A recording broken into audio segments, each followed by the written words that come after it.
To our top story this morning, an Amtrak train is en route from New York to Philadelphia right now. It's the first since service was restored following last week's deadly derailment. CBS 2's Janelle Burrell joins us live from Penn Station this morning. Janelle?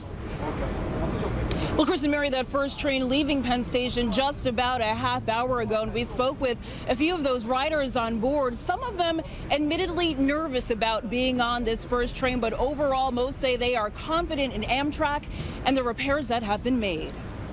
Scary. I've taken that train 13 times this year, but excited to get back normal routine. The first train departing Penn Station 5:30 this morning, heading for Philadelphia. Service along Amtrak's Northeast corridor back up and running 6 days after the derailment. With the added attention, I think this is going to be a very smooth ride. At the same time, loved ones prepare to say goodbye to two more of those who lost their lives in the crash.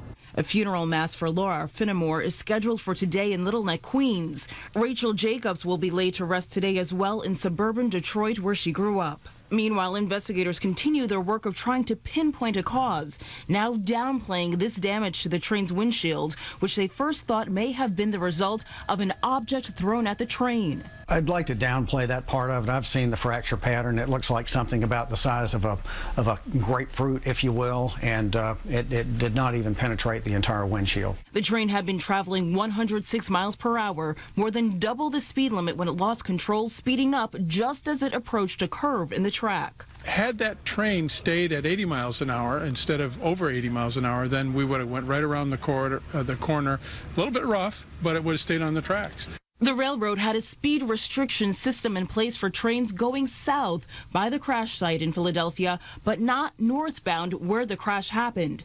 It would have automatically applied the brake when the train went over the speed limit. Amtrak now in the process of installing the system in the northbound tracks by their December deadline. The most important thing that we're going to do is we're going to deliver positive train control by the end of this year. Now, Amtrak went on to say they continue to make those new safety procedures, install those new safety procedures. Amtrak says that all of the repairs were made in compliance with federal regulations. Reporting live this morning outside of Penn Station, Janelle Burrell, CBS 2 News. Janelle.